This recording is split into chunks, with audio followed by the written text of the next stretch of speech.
The simplest truth, the one most people never fully grasp, is that every thought we think and every word we speak creates our future. Whatever we send out into the universe is received and returned to us as life experience.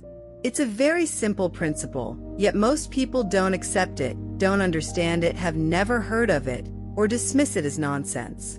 But if you can truly accept the fact that every time you think a thought or speak a word, you are literally painting your future, you are creating, and you are creating your own life. It's simple but not easy to accept.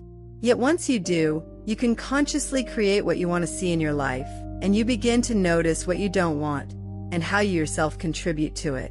I believe this has always been true, but for some reason, over the last 20 years the universe has wanted this knowledge to spread among all who are ready for it. Most of us think chaotically, paying no attention to the thoughts rushing through our minds. We just think, that's it. But we must learn to become aware of what we think. One way to practice this is to ask yourself from time to time, what am I thinking right now? Would I want this thought to manifest in my life?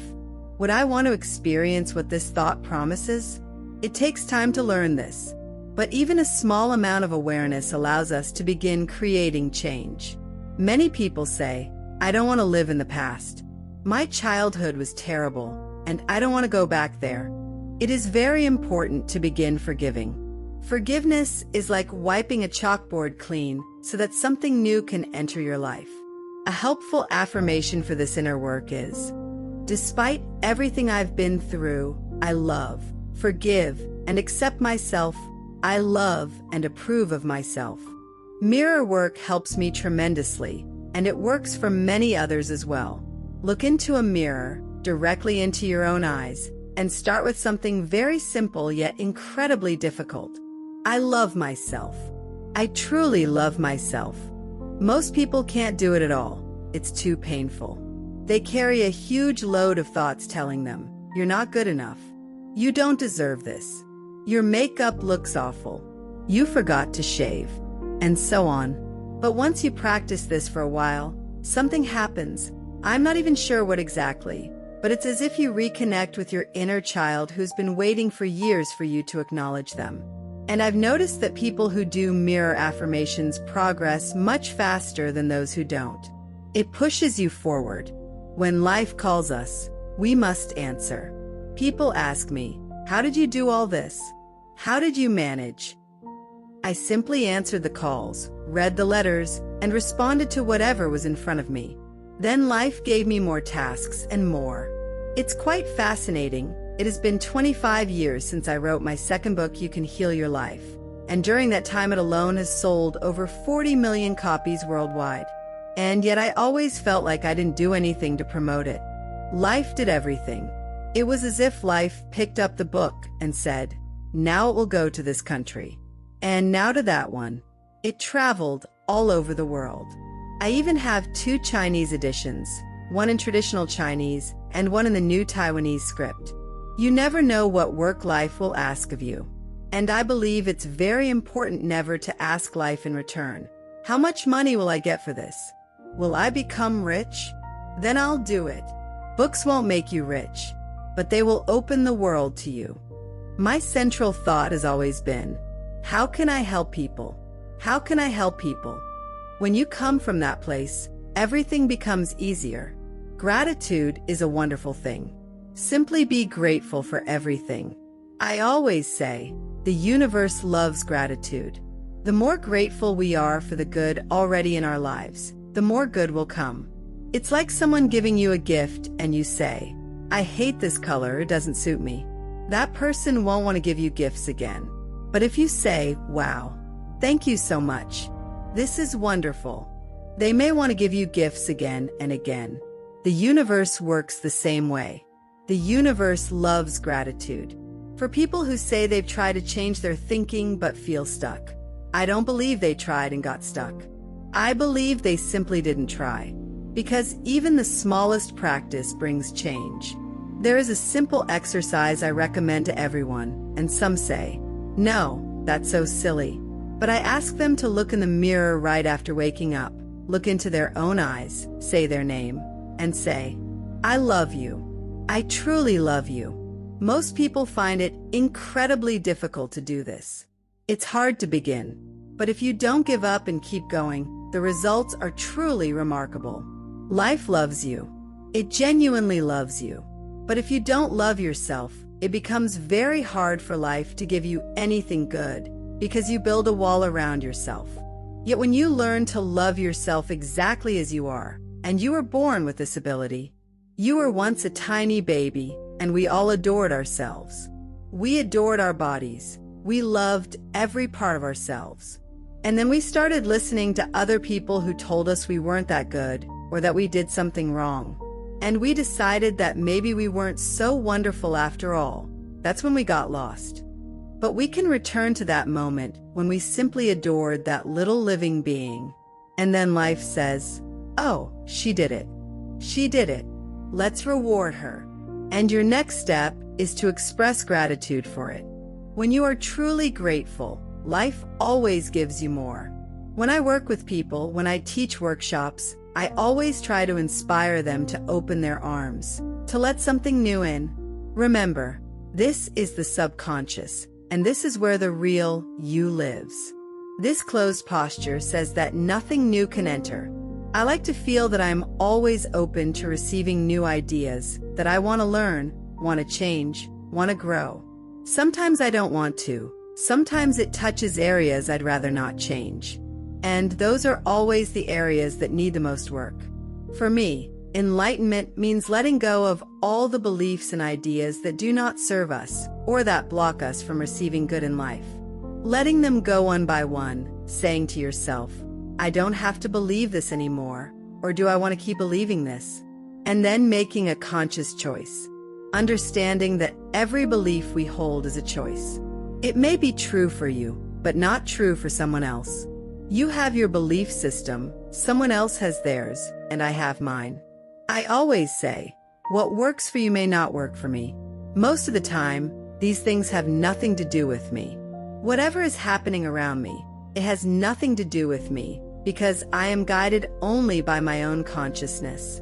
This is my path, and you have your path. Everyone has their own journey. And I believe that the more aware we are of this, the more consciously we make our choices, the better our journey becomes.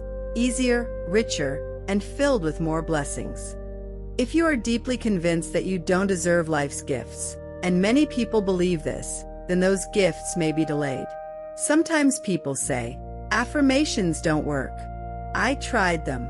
But if they're doing affirmations for prosperity, for example, and then say, "Nothing is happening, this is nonsense," I ask, "Okay, how many prosperity affirmations did you do today?" They might say 3. All right. And how many poverty affirmations did you do today? And that number may be 300, depending on what you focus on and what thoughts run through your mind. I think of life this way. Only good lies before me. I've been telling myself this for many years. And it doesn't matter much what is happening in my life, because I know that everything is for my highest good. Think of newborn babies. They absolutely adore themselves.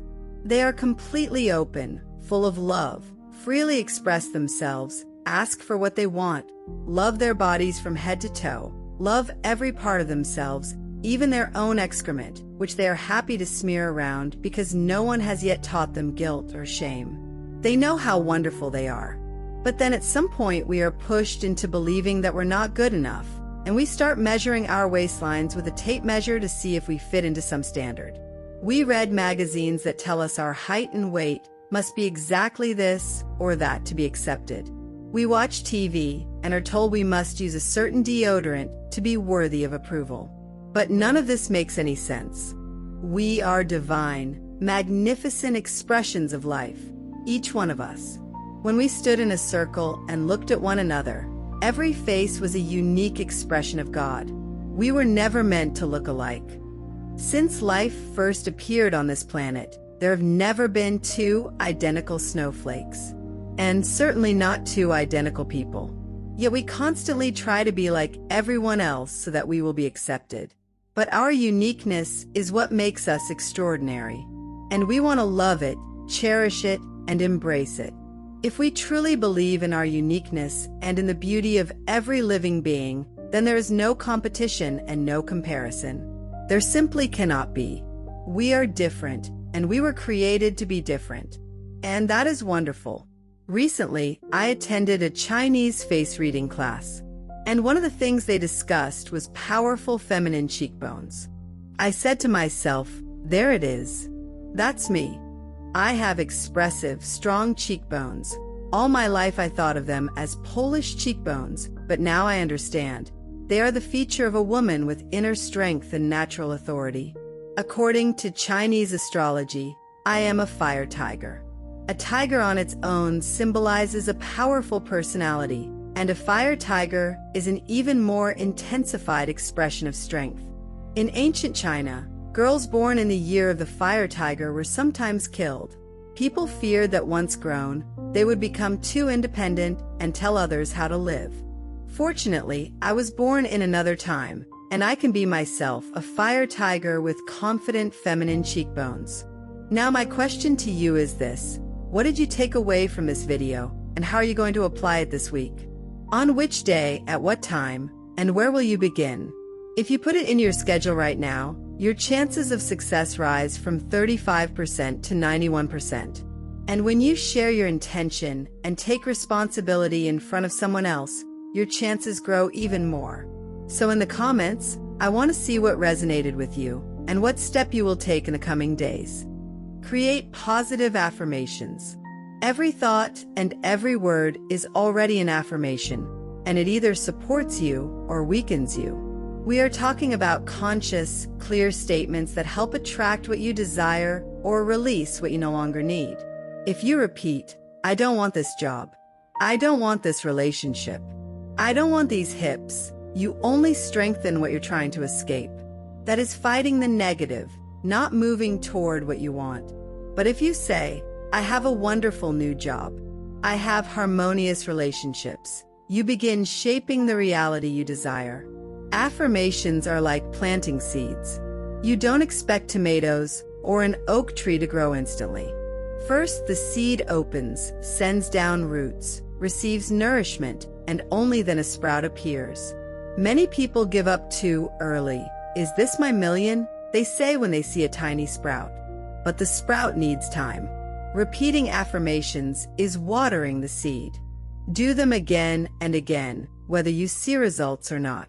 Everything comes in its own time. If you've begun practicing affirmations, do them daily. Phrase your desires in the present tense. Not I will have, but I have.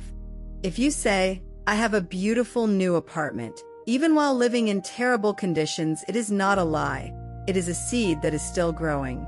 Keep going, regardless of circumstances. Every thought, every word, and every action shapes your life. When you direct them consciously, you will see change. Don't rush the process. Give it time. Life is generous to those who love themselves and believe in their own good. Gratitude for what already exists and kindness toward yourself and the world open the doors to new possibilities. Begin today. Small steps every day can transform your life in extraordinary ways.